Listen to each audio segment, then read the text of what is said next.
BBC Radio 2. So many questions have been made about this new dance craze called acid. What people really want to know is how the story all goes about acid. This is acid. In 1988, there was a culture shift. Acid house turned dour 80s Britain into a technicolor dance floor and liberated a whole generation who still don't seem to have stopped dancing, despite the fact that they're now in their 40s and listening to Radio 2. Since those early heady days, house music has become everything from soundtrack to evil youth activity to soundtrack for the establishment.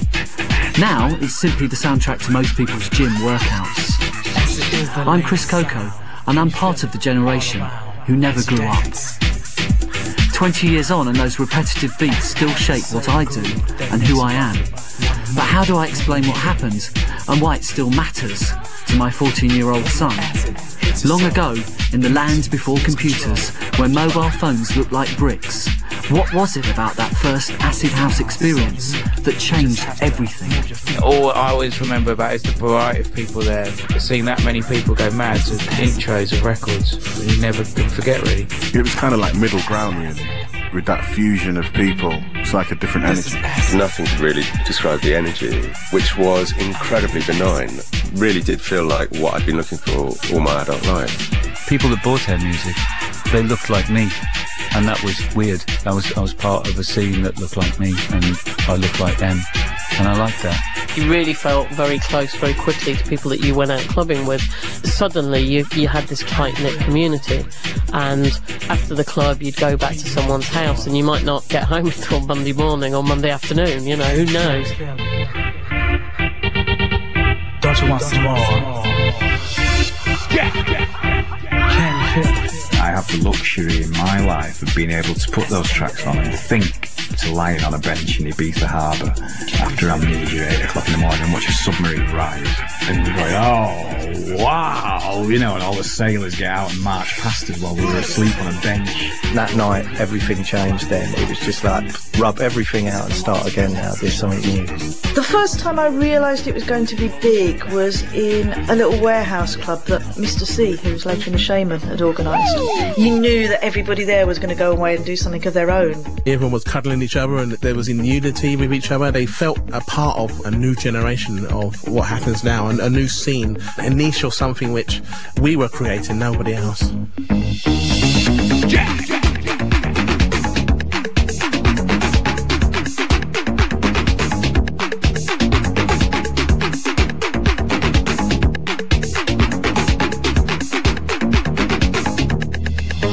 The Chemical Brothers, a guy called Gerald, John Marsh of The Beloved, Carl Hyde from Underworld, Bill Brewster, Peter Hook of New Order, Rocky from Express 2, Cheryl Garrett and Carl Cox are just some of the people helping me search for that day-glow idealism we had back in '88.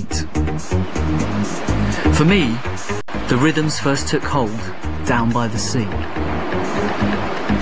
So here we are, we've come down to Brighton to revisit the scene of my first acid house experience, which was at a small club under the road on the seafront.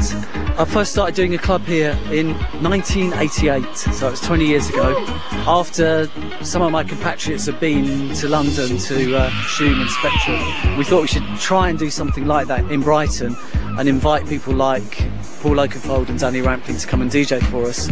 First week the place was pretty empty. Then almost overnight, that club became the coolest place in town because we started this nightclub called Frenzy, and after a few weeks, the queue would stretch right up this slope. People waiting to get in the door, which was just down here. So let's walk down. It's actually, you can't get in here now because it's now a fire exit, because the club's expanded quite a lot. So we go down and go in the main door and see if the small arch where we started out is still in existence. So what you'd do is you'd open this door. When Frenzy was on, you couldn't see any further than your hand in front of your face because the whole place was so full of smoke from the smoke machine. To our left there was a massive strobe which was flashing, so when you walked through that door all you could see was this kind of ethereal vision of hands and faces coming out of the smoke, like some kind of weird Renaissance painting of heaven or hell, not quite sure which. And this very loud music, it's like repetitive, thumping music.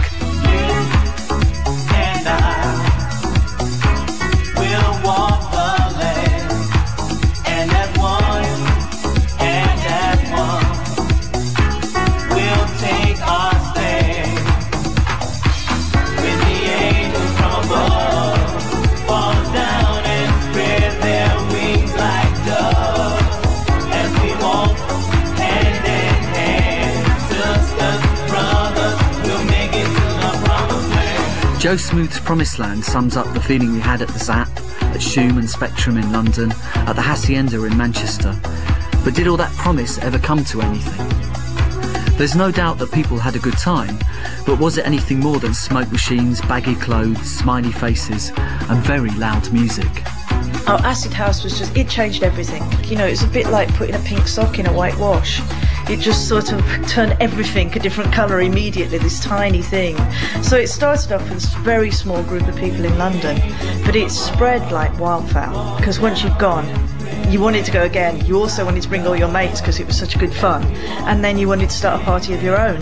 The naivety, I suppose, of myself and quite a lot of people was that there was a real core belief, if people were turned on to this, that it would enact a kind of societal transformation as well. You know, I think in a Time Out interview or something like that, I actually suggested putting ecstasy in the water supply, which is beyond stupid, really. It didn't change the world in the way that a lot of the early people felt that it could or it would, but I really do think it loosened the attitudes of people in the UK, and young men and women learned to talk to each other in a way that was non-sexual for probably the first time, which sounds slightly preposterous now when you look back at it and you think, well, it's just a load of house records made by black gay men in Chicago, but at the time it really felt like that. The coming out of gay culture in Manchester, I think, was definitely triggered by Acid House. Everything got wiped away. The way you dressed, the music that you listened to, the way you danced, the way you spoke, your attitude, what you drank and how you sort of lived just completely changed overnight.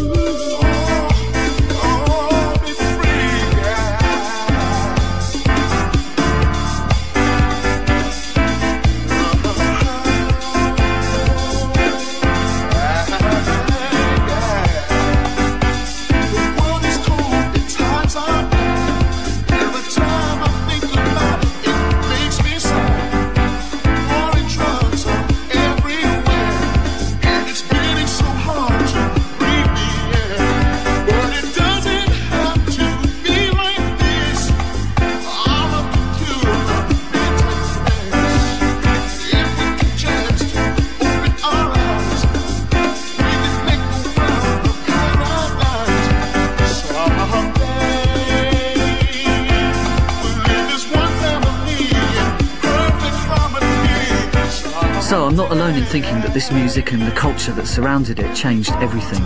But was our thing really as revolutionary as the hippie movement of '68 or the punks in '77? To explain to your teenager just why this music without lyrics, this movement without a manifesto, had such an impact, you have to paint a picture of life before 1988.